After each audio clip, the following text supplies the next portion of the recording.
Today we are discussing the power of your social group and how much does your environment really affect you. Put down in the comments below, have you ever thought about how much your social group impacts your life, whether it's at your school, with your family, friends, or at your job? Have you ever questioned how much of an impact does this have on my mindset, my words, and my actions? Your environment is something that you should consider assessing. Your environment does affect you, and what I mean by your environment is your social circle, your family, your friends, and your colleagues. A few years ago, I used to think that my environment doesn't affect my thoughts and actions, but I was wrong. My environment did affect me.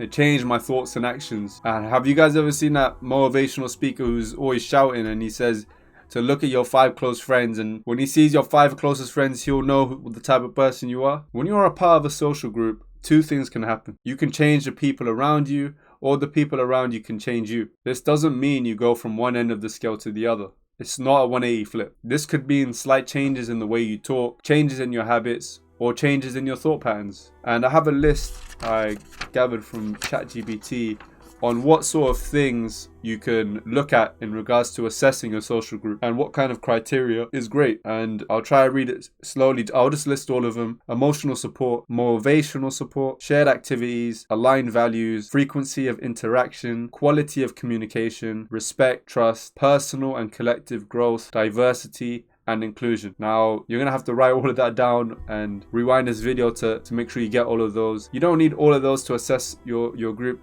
At most, 5 of them are a great starting point to kind of have a criteria as to, is my group benefiting me? Am I benefiting my group? And those kind of questions. Now, in regards to benefiting others and benefiting yourself, the key thing here is self-awareness. You need self-awareness. You need self-awareness to be able to see the things that you need to change and the things that you need to improve.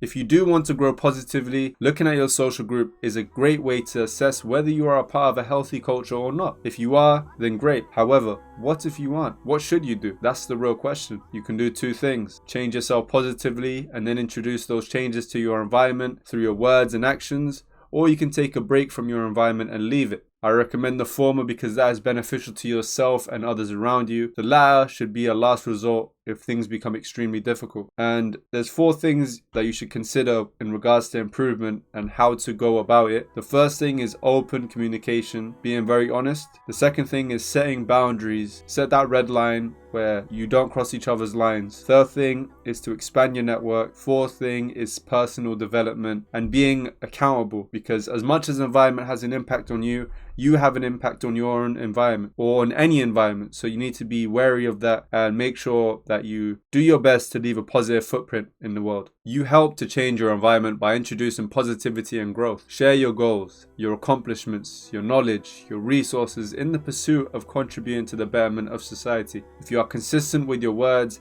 and actions, people will see that and either learn and grow with you or challenge and resist you. This is better than sitting back and not changing or helping, knowing that you can change your own habits and mindset and contribute to helping others change too.